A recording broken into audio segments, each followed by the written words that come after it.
Hello everyone, नमस्ते, राम राम आप सभी को। तो कैसे हैं आप सब? स्वागत है आपका हमारे एक नए व्लॉग में। तो आई होप, आशा करते हैं कि आप सब बहुत ही अच्छे होंगे और स्वस्थ होंगे, मस्त होंगे। तो अभी तो फेस्टिवल सीज़न आ रहे हैं और घर की साफ़ सफाई तो सबसे पहले होनी ज़रूरी है। तो हम और हमारे जो छोटे बेटे हैं बिल्कुल झाड़ू लेके तैयार हो गए हुए हैं। आज हम काम वाली बाई बन गए हुए हैं। तो वैसे तो रोज़ बनते ही हैं, तो आज थोड़ा स्पेशल ज़्यादा काम है। अब तो फेस्टिवल सीज़न आ रहे हैं तो घर की साफ़ सफाई और सबसे पहले तो किचन हम साफ़ करते हैं। तो अब ज़्यादा टाइम नहीं रह गया है नवरात्रि में। वैसे हम लोग तो प्याज लहसुन खाते नहीं हैं, तो ज़्यादा मुझे मेहनत करने की ज़रूरत नहीं पड़ती है। तो यहाँ पे मैं सबसे पहले जो बर्तन धो के रखी हुई थी वो सब हटा रही हूँ, ताकि मैं सारा किचन क्लीन करूँ। डब्बे सारे धोने हैं मुझे।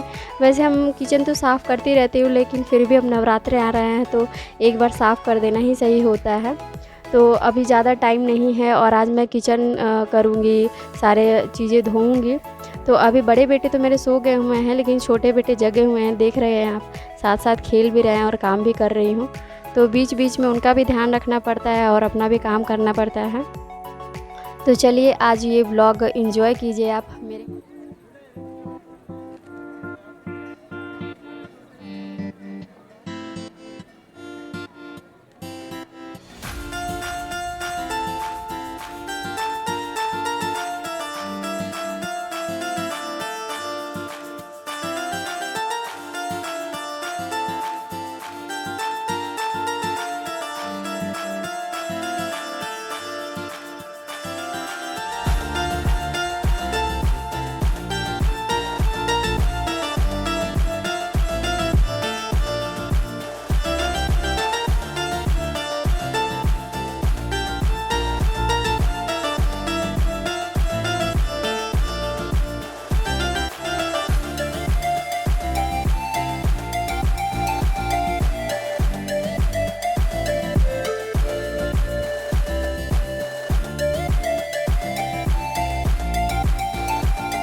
तो फाइनली अब मेरे डब्बे यहाँ पे धुल चुके हैं।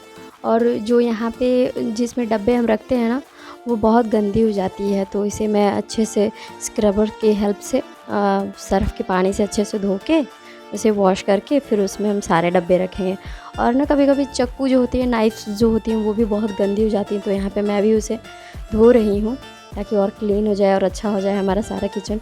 तो मैं कोशिश करती हूँ कि सारी छोटी सी छोटी चीज़ें मैं धो के ही सब चीज़ें रखूँ, क्योंकि ना बार बार जब आप सब्ज़ी बनाते हो तो ऑयल का हो गया या हल्दी नमक का हो गया, कहीं ना कहीं जाके उस पर चिपक जाता है तो अच्छा नहीं लगता है।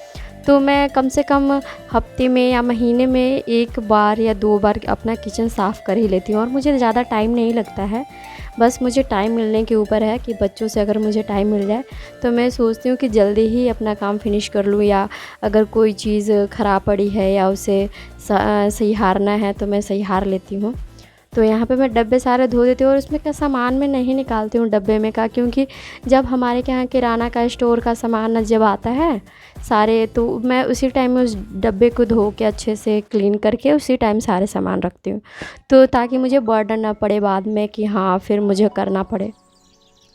तो जो छोटे छोटे हल्के फुल्के डिब्बे होते हैं वो यहाँ अलमारी में रखती हूँ। और ये जो सबसे बड़े बड़े डिब्बे होते हैं या दाल हो गया, वो थोड़ा भारी भारी होता है ना, तो ये मैं नीचे रखती हूँ ताकि उस पर लोड ना पड़े, फिर वो ख़राब हो जाता है चैनल। और उसके बाद ये छींटे शीशे पड़ जाते हैं जब सब्जी उब्जी आप छौंको, तो यहाँ पे छींटे पड़ जाते हैं तेल के सारे, तो और ख़राब हो जाता है। तो ये भी मैं वॉश करती रहती हूँ हमेशा। तो फिर ये स्क्रबर की हेल्प से ये सारे मैं सब साफ़ करती हूँ। फ़र्श भी, किचन का सेल्फ़ होता है वो सब उसी पानी से साफ़ करती हूँ। और अच्छे से साफ़ कपड़े से 2-3 पानी से कर करके उसकी हेल्प से मैं यहाँ पे सब साफ़ कर देती हूँ। तो मेरा किचन एकदम बिल्कुल क्लीन एंड क्या हो जाता है एकदम ब्यूटीफुल हो जाता है किचन।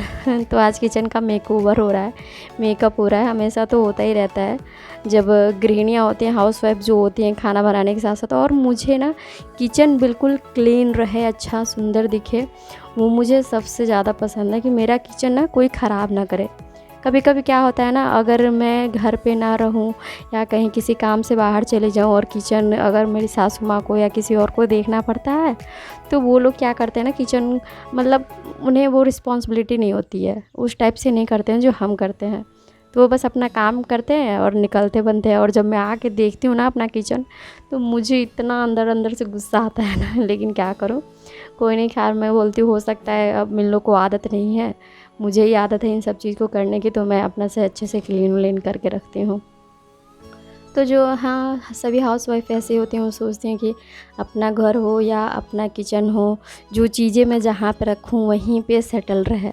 क्योंकि ना बाद में बहुत परेशानी हो जाती है औरतों को कि हम सामान एडजस्ट करें, फिर उसे लोग इधर से उधेड़ बून करें, तो अच्छा नहीं लगता है। तो प्लीज़ अगर जो ये ब्लॉग देख रहे हैं, तो उनसे मैं भी ये रिक्वेस्ट करूँगी, अब अपने लोगों से तो रिक्वेस्ट करती ही रहती हूँ कि आप जहाँ सामान है वहीं पे रखो, लेकिन फिर भी लोग मानते नहीं हैं। वही वो सोचते हैं कि घर में बैठे बैठे औरतें करेंगी क्या, तो कुछ ना कुछ तो काम बढ़ाना है ना। तो बस चलिए कोई बात नहीं, जब तक हो रहा है तब तक करेंगे, और इन्हीं लोगों के लिए ही करते हैं, लेकिन फिर भी करते रहो। लेकिन कोई नाम तो लेता नहीं है कि हाँ चलो घर में कोई है तो कर रहा है।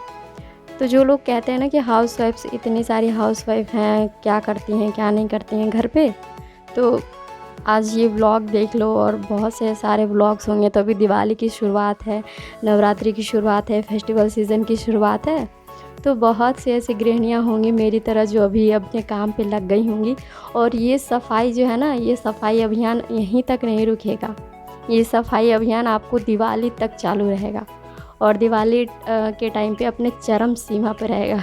तो मेरा नाम तो सीमा है, ये चीज़ भी चरम सीमा पे रहेगी कि सारी चीज़ें क्लीन करो। तो फाइनली मेरा किचन का पूरा काम डन हो गया हुआ है। आप देख सकते हैं कितना क्लीन एंड पूरा क्लीन दिख रहा है। तो मुझे काफ़ी अच्छा फील हो रहा है कि चलो फाइनली मेरा ये काम ख़त्म हुआ। तो ये काम ख़त्म होने के बाद फिर मैं यहाँ पे नीचे वाले रूम में आ जाती हूँ। तो ये नीचे वाला रूम है जो मम्मी जी का रूम है, तो यहाँ पे ही टीवी लगा रहता है, सेल्फ़ है ये जो कि बहुत धूल से भर जाता है।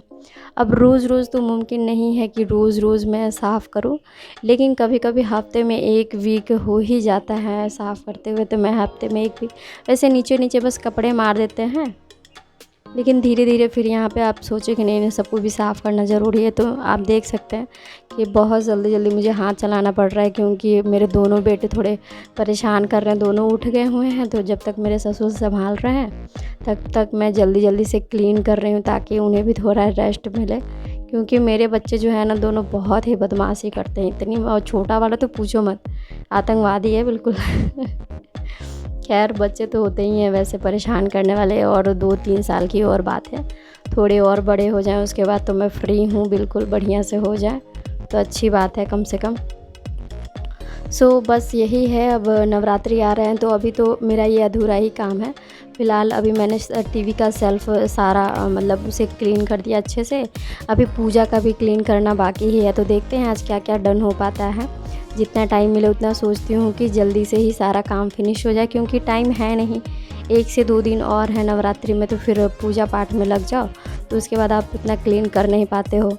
तो ज़्यादा मेरा रूम उतना गंदा नहीं रहता है, बस वही है नीचे नीचे तो साफ़ हो जाता है, बस वही है कि झाले वाले कभी कभी नहीं साफ़ हो पाते हैं, तो वो आज पूरा क्लीन कर रही हूँ मैं अच्छे से, ताकि फिर मुझे बाद में ना इन सब चीज़ों को करना पड़े। तो यहीं नीचे ही रूम में अब देखते हैं कि कहाँ पे कलश स्थापना बैठाएंगे माता रानी को, तो इसी रूम में बैठते हैं। अब इस बार देखते हैं, हमारे जो छोटे बेटे हैं कुछ ज़्यादा ही हैं, चीज़ों को रहने नहीं देते हैं एक जगह। आप देख सकते हैं कैसे मुझे परेशान कर रहा है। लेकिन फिर मैं यहाँ पे अब इतना परेशान कर रहा था ना, तो फिर मैं दोनों को सुला के और फिर यहाँ पे मैं हॉल में आ गई हूँ, और हॉल का सारा जो झाला होता है, जाल होता है, वो सब क्लीन कर रही हूँ। फिर उसके बाद यहाँ पे दरवाजे जो हैं, दरवाजे को सारा क्लीन कर रही हूँ, ताकि यहाँ पे सारे क्लीन हो जाए मेरे दरवाजे। और इस पर क्या होता है ना, धूल पड़ जाते हैं, बाहर पूरा खुला खुला एरिया है, तो सारे डस्ट यहीं पे जमा होते हैं। और हॉल में तो सबसे ज़्यादा जमा हो जाते हैं, क्योंकि खुली जगह है, बंद जगह होती है तो वहाँ पे कम डस्ट पड़ता है। लेकिन यहाँ पे इतने सारे डस्ट जमा हो जाते हैं कि मुझे ये रोज़ साफ़ करना पड़ता है, ये एक दिन का काम नहीं है। तो फाइनली अभी मेरे बच्चे सो गए हुए हैं, तो मैं सोची कि अब तो काम डन ही हो गया है। मैं और कुछ थोड़ा सा थक भी गई थी, क्योंकि देखो काम तो रोज़ ही होता है, लेकिन अपने ऊपर भी अपनी हेल्थ को देख के ही हम काम करते हैं, ताकि फिर करना तो हमें ही है सब दिन। तो इसलिए हेल्थ को भी ध्यान में रखना पड़ता है, ताकि हमें बर्डन ना हो और एक ही दिन इतना काम कर लेंगे तो फिर शरीर में थकावट हो जाएगी। और आजकल का मौसम भी तो ऐसा ही है कि अगर आप ज़्यादा कुछ काम कर लोगे तो फिर आपको मौसम अब चेंज हो रहा है, धीरे धीरे सर्दी आएगी, धीरे धीरे गर्मी आएगी। तो ऐसा मौसम चेंज होता रहता है, तो सारी गृहिणियाँ कम से कम अपने हेल्थ को ध्यान में रख के सारे काम करें। तो फाइनली मेरा सारा काम डन हो गया है, और काम डन होने के बाद यहाँ पे मैं अपना फेस वॉश कर रही हूँ। और फेस वॉश करने के बाद यहाँ पे मैं थोड़ी सी अब चैन की सांस लूँगी। और काम करते करते तो सबसे ज़्यादा मुझे प्यास लगी थी बहुत तेज़, तो मैं फटाफट यहाँ पे थोड़ी सी खीर लेके बैठती हूँ, क्योंकि मैंने खीर बनाई थी सुबह की, तो वो मैंने रख दिया था। तो वही थोड़ा सा मीठा खा के फिर यहाँ पे पानी पी रही हूँ। तो अब मेरा सांस में सांस आया, थोड़ी सी राहत मिली मुझे। तो अभी मैं थोड़ी देर बैठी थी कि तब तक मेरा छोटा बाबू उठ जाता है, तो मैं उसे लेके बैठती हूँ। तो कैसा लगा अगर आपको ब्लॉग, अगर आपको ये ब्लॉग पसंद आया तो प्लीज़ लाइक सब्सक्राइब और कमेंट करना ना भूलें। और प्लीज़ मुझे सपोर्ट कीजिए, ताकि मैं और अच्छी अच्छी वीडियो आप लोग के लिए लेके आऊँ, और ऐसे ही मुझे मोटिवेशन मिलता रहे। Thank you so much. आशा करती हूँ आप सब ऐसे ही मेरा ब्लॉग देखते रहे होंगे, और देखते रहिए, हमेशा मेरे साथ जुड़ते रहिए और एक नई फैमिली मेरी बने। तो थैंक यू सो मच।